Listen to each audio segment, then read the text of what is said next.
What's up everybody, I'm Seth Fowler and today I'm counting down the top 10 best black running sneakers for fall 2018. First off, I want to thank the sponsor of today's video, Roadrunner Sports. Roadrunner Sports is one of the best athletic sports retailers and is pretty much my go-to when it comes to all my running sneaker needs. They have an awesome selection of products and a super knowledgeable staff both online and in store. Not only that, but every sneaker that I talk about in today's video is available at roadrunnersports.com, so if you're interested in checking out any of the sneakers for yourself, make sure to click the links in the description below. And of course, if you decide to grab anything, make sure to sign up for their VIP membership, which only costs $1.99 for the first year and gives you 10% off and 90-day returns on all their sneakers. But jumping into the top 10 best black running sneakers of 2018, each one of these shoes is very versatile in that it can be either a lifestyle sneaker or it can be worn for performance running. With fall and soon winter upon us, I decided to narrow down this list to just black sneakers because black sneakers show dirt less easily. And when you're running and walking through slush and mud and any of the elements, you want to grab a shoe that's going to look newer for longer. And at the end of the day, a black sneaker is the best way to do that. I've put this top 10 list in order of my favorites, but just because one sneaker ranks higher on the list than another one doesn't mean it's any better. If you do decide to grab one of these sneakers on the list, make sure to grab it because it works best for you and not because it ranks higher than another sneaker on the list. So without further ado, let's jump right into it. So starting off the list as an honorable mention because I just don't have it in hand, the New Balance Fresh Foam 1080 V9. The Fresh Foam 1080 V9 is dropping very soon for a retail price of $149. This sneaker is a pretty big update to its predecessor, the 1080 V8, and that's because they softened up the Fresh Foam in this iteration, making it a little bit more comfortable during longer runs. Not only that, but they also upgraded the upper as well, giving you an engineered mesh in the forefoot, which is very breathable and very comfortable. And then moving to the heel of the sneaker, they added a soft, lycra-like material which molds to your foot very nicely. If you're looking for a great everyday runner, this is a great way to go. However, in my opinion, it's probably not the best looking sneaker on the list, but if you're grabbing this shoe, you're probably grabbing it more for performance than for aesthetics, so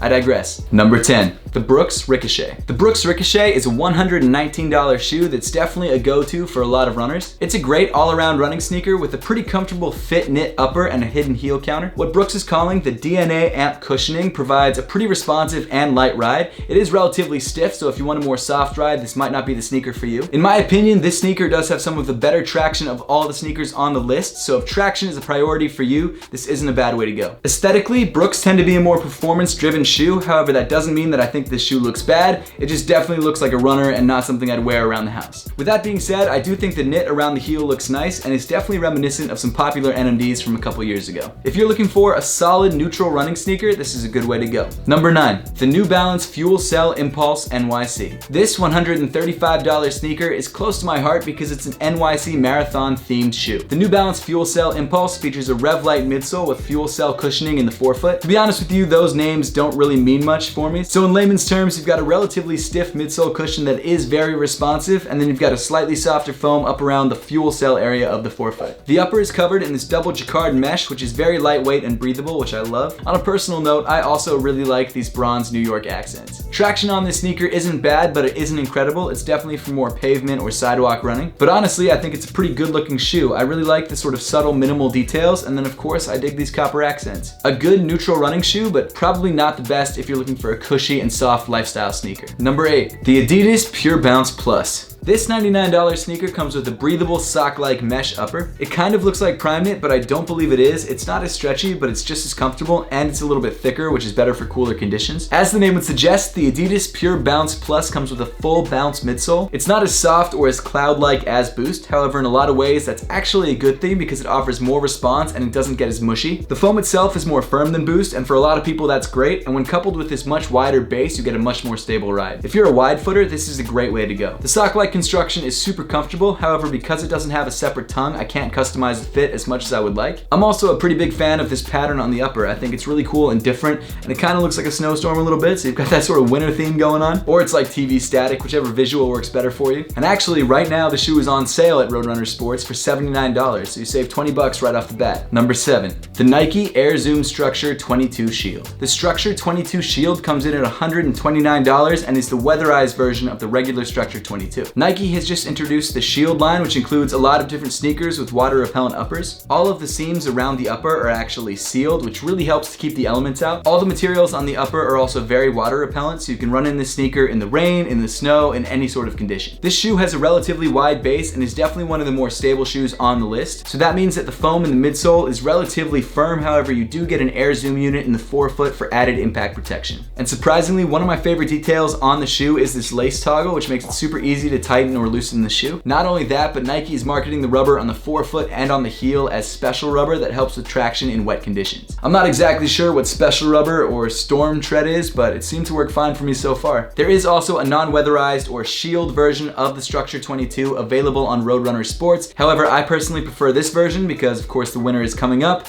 and I kind of think this one looks better. Number 6, the Adidas Solar Glide. The Solar Glide comes in at $139 and in this black and white colorway kind of reminds me of an indoor soccer shoe. I've already done a full review of this sneaker, so if you want to check that out, make sure to click the link at the top of the screen. In a lot of ways, the Solar Glide seems to be the more performance-focused version of the Ultra Boost. You've got this black engineered mesh upper, which is relatively thick, and to be honest, in the summer it got really hot. However, in the winter it's going to be great. You've got fuse overlay on the midfoot, which will definitely help with lockdown. And then in between the upper and the Boost midsole, you've got this foam rail, which really helps with stability. Speaking of stability, you've also got this torsion system in the midfoot, which helps with torsional twisting. But I really like how they added this rail and thinned out the Boost, because a lot of times when I'm running, Boost can feel a little too mushy, a little too cloud-like, and these changes keep the Boost in check while you're running without losing any of the comfort. As with most Boost sneakers, you've got a full Continental rubber outsole, which definitely helps with durability. And overall, you definitely can't go wrong with the Solar Glide. It might not be everyone's favorite running sneaker, but it's a really solid choice, and it's also great for lifestyle. Number 5, the Nike Pegasus 35 and 35 Turbo. The Nike Pegasus 35 comes in at $119. I have the Pegasus 35 Turbo version here, which is a little bit more expensive, and the reason I have this version is because I don't have a black version of the Pegasus 35. The Pegasus 35 is an excellent all-around running sneaker, and I think the same thing about the Pegasus 35 Turbo. The main difference between the Pegasus 35 and the Pegasus 35 Turbo is that the Pegasus 35 has an air zoom unit for cushioning, and the Pegasus 35 Turbo has two different kinds of foam layered on top of each other. I run in both sneakers all the time. The Pegasus 35 is definitely a little bit firmer of a ride, whereas the Pegasus 35 Turbo is a bit more soft and a bit more likened to Boost. However, both are excellent shoes. You can't go wrong with either. You might have to wear the shoes in a little bit just so the upper sort of loosens up to your foot, but overall they feel great. The foam on the 35 Turbo is made up of React on the bottom and Zoom X on the top. That provides an awesome balance of stability and comfort. I think it's an incredibly comfortable shoe. And both the Pegasus 35 and the 35 Turbo are daily sneakers for me. I wear them all the time. If you're looking to check out the Pegasus 35 and more details about the shoe, it's available at Roadrunner Sports. Number 4, the Nike Odyssey React Shield. The Nike Odyssey React Shield comes in at $129 and of course is another one of the sneakers in the Nike Shield collection. And actually, now that I'm looking at all the shoes together on the floor, this is like the only truly triple black shoe on the list. This shoe of course comes with the water repellent upper and the sealed seams, which makes it great for any condition. This shoe just came out, so I've only had a chance to wear it around a little bit, but every time I've thrown this shoe on, I've been really impressed by how comfortable it is. The upper is super plush and soft, and I love that about it. And then of course, you've got the full React midsole, which is incredibly comfortable. React is one of Nike's main cushions at the moment. I believe it replaces Lunar. It's incredibly light and soft and yet still responsive. It's an incredible cushion to run in. Once again, this sneaker features the Storm Tread traction on different panels of the outsole. Honestly, React shoes have never blown me away when it comes to traction, and I don't think this one's really any different, but